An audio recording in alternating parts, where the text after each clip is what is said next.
Donald Trump insists his transition is running smoothly despite reports of chaos inside the transition team. Appointments are reportedly at a standstill after Trump ousted New Jersey Governor Chris Christie as transition chairman and replaced him with Vice President-elect Mike Pence. Pence removed all registered lobbyists from the transition, upholding Trump's vow to drain the swamp in Washington, but also creating a staff shortage. Trump took to Twitter to dismiss the stories and sent top aides to reassure reporters that everything is on schedule. We feel really good about the transition. I actually would just say it's false to say it's not going well. Everything up there is very smooth. I know the president-elect himself, since I talk to him regularly, he's very happy with how transition is going. And from his perspective, he's been presented with any number of choices within each of the agencies and departments, and he's making those tough decisions. I mean, if anything, he has obviously more choices than one to fill in each position, so we have an embarrassment of riches when it comes to many of those different positions. Gabe Debenedetti is a reporter with Politico. He's at Politico headquarters in Arlington, Virginia. And Steve Chaggaris is our CBS News senior political editor. All right, Steve, let's start with you. What is the level of concern within the Republican Party about these delays in Donald Trump's appointments? I'm not sure there's a huge amount of concern. I mean, there's no question that blowing up the process by getting rid of Chris Christie, who really sort of set up the transition, and replacing him with Mike Pence, and ushering out a lot of the ideas and people that Christie had brought in.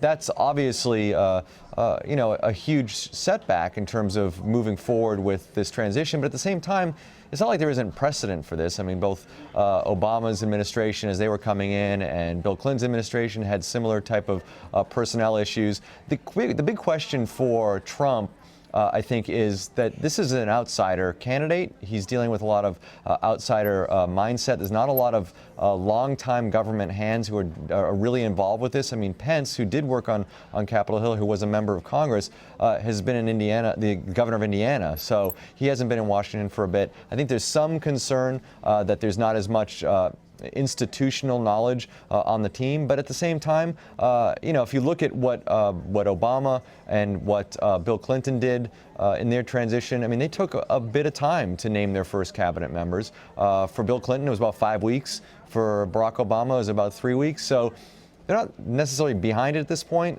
They do have to really get going 8 days in and still worrying about the behind-the-scenes stuff. Not necessarily the place you want to be, but I wouldn't say they've fallen completely behind and it's a disaster yet. Gabe, let me ask you, Donald Trump has kept a low profile since last week. He sent some tweets and he ditched his press pool to go out for dinner in Manhattan on Tuesday. But what do you make of the fact that we haven't seen official public appearances by him? Yeah, well, it's obviously something that a lot of people in Washington are starting to wonder about. I think to Steve's point, they really are scrambling behind the scenes to try and get as much done as possible.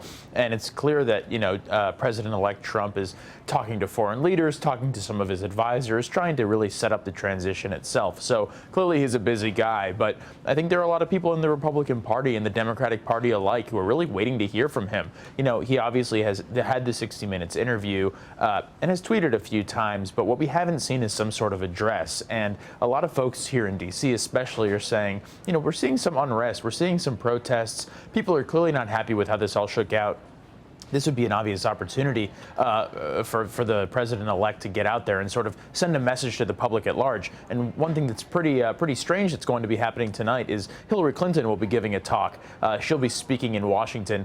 That's not something that you would expect to see the vanquished, the loser of the campaign, speaking before the winner.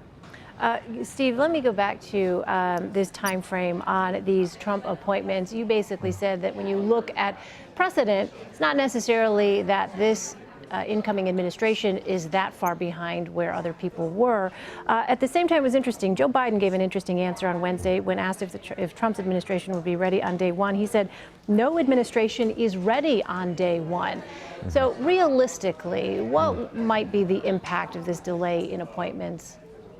Yeah, well, there are thousands of positions to fill, right? So, I just, when he says they're not ready on day one, you're always behind the eight ball from the very beginning. It's a short period of time. It's 70 plus days from Election Day until the inauguration. And you are really, even though you had people working on this beforehand, you're still sort of not really thinking about transition until you're done with the campaign, until Election Day is over. I think in the case of the Trump folks, they didn't necessarily put as much thought into transition because they were really focused on campaign. They had a small number of folks in terms of their campaign. And so when it came time to focus on this, it was after the election, and then they sort of blew it up. So, when Biden says, I think he's giving Trump a little bit of cover, but at the same time, I think it's fairly common to not expect these folks to be totally running at full speed from day one, mainly because of the sheer number of positions that need to be filled. You'll get the cabinet set up, but for the thousands of positions, there are going to be some positions left unfilled, and they'll get to those. All right, Gabe Debenedetti and Steve Chaggaris, thank you both. Thanks.